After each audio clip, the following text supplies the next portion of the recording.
কি হলো? আজ এত সকাল সকাল বৃষ্টি ঘুম থেকে উঠলো? যেখানে রোদ না উঠলে তার চোখ খোলে না, সেখানে আজ এত সকাল সকাল উঠে আবার হাঁটতেও বেরোলো। ও বাবা, আবার দেখছি জামা কাপড়ও ধুয়েছে এত ঠান্ডার মধ্যে, তারপর আবার এদিকে বিরিয়ানিও খেয়েছে এই ঠান্ডার মধ্যে।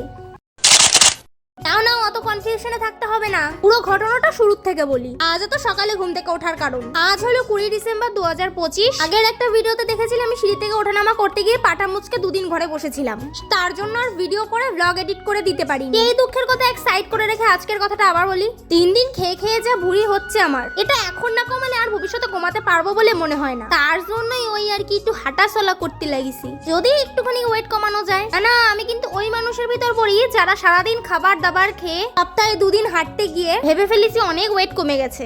হ্যাঁ, আমি ওই রকম মানুষের মধ্যেই একজন। অনেক দিন পর হাঁটতে বেরিয়েছি, বাবাকে আগের দিন রাতে বলেছিলাম তুলে দিতে, বাবা এসে তুলে দিয়েছে। আমি আর বোন একটু হাঁটতে বেরিয়েছি, পাড়ার ভেতর থেকে যখন হেঁটে বেরোচ্ছিলাম সবাই এমন ভাবে তাকিয়ে আছে যে আমরা এই পাড়ায় কোনোদিন আসিনি। এই জায়গাটাকে না আমরা ফাঁকা মাঠ বলেই চিনি। জায়গাটা দারুণ না? সাথে আবার একটু সিনেমাটিক শটও নিয়ে নিয়েছিলাম। আসলে ঘুম থেকে ওঠার আগে তো ভীষণ খারাপই লাগে যে ঘুম থেকে উঠবো, কিন্তু একবার উঠে গেলে না ভালোই লাগে, বেশ ফ্রেশ লাগে। ভিডিও তো অনেকেই দেখছো, সাবস্ক্রাইব কেউ করবা না নাকি? আমাদের এখানে তো বই মেলা চলছে, সবাই জানো। ঠাকুরনগরে মেলার শেষ নেই। আরে এই কথা আমি বলিনি, সবার মুখেই শুনেছি যে ঠাকুরনগরে মেলার নাকি কোনো শেষ নেই। অবশ্য আমারও তাই মনে হয়। জায়গাটা কি সুন্দর লাগছে দেখো কাগজ ফুলের জন্য। বুনু তো বই মেলার ভলেন্টিয়ার হয়েছে, 10 দিনই গিয়েছে ও।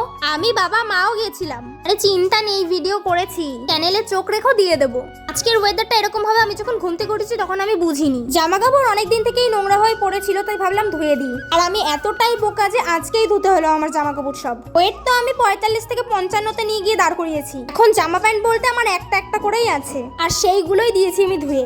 হাওয়া দেখলেই বুঝতে পারবে আজকে কতটা হাওয়া ছিল ওয়েদারের সাথে। জামা কাপড় ধুয়ে ভিজা ছিলাম, তার জন্য গরম জল করে তাড়াতাড়ি করে স্নান করে নিয়ে একটু শুয়েছিলাম। একটু শুয়ে উঠে দেখি যে বিকেলই হয়ে গেছে। সাথে সাথে দেখলাম বুনুও চলে এসেছে, আর আজকে ও নিয়ে এসেছিল বিরিয়ানি। সবাই তো বিরিয়ানিই ভালো খায়, আর এদিকে আমি সহ আমার বাড়ির সব লোকজন বিরিয়ানি বাদ দিয়ে সবাই ফ্রাইড রাইস আর চিকেন কষা ভালো খায়। না বিরিয়ানি খাই না এমন না, খাই, কিন্তু ভালো খাই ফ্রাইড রাইস। এটাও খেতে ভীষণ সুন্দর ছিল।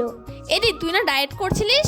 আরে মাঝের মধ্যে একটু বিরিয়ানি এসব খেলে কিছুই হয় না। তুমি রোগা হবা? হবই তো, সন্দেহ আছে?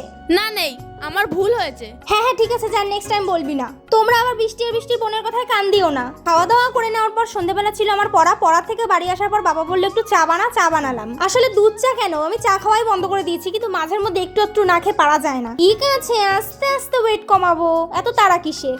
বাবা মা বাড়ি এসছে 8টা 8:30টার পর, তারপরে আমরা রেডি হয়ে বই মেলায় এসেছি। আসার সাথে সাথেই বোনের সাথে দেখা হয়ে গেছিল, মেলায় আরো কি কেনাকাটা করেছিলাম সবটা দেখতে হবে নেক্সট ব্লগে। তার জন্য সাবস্ক্রাইব করে যাও, বাই।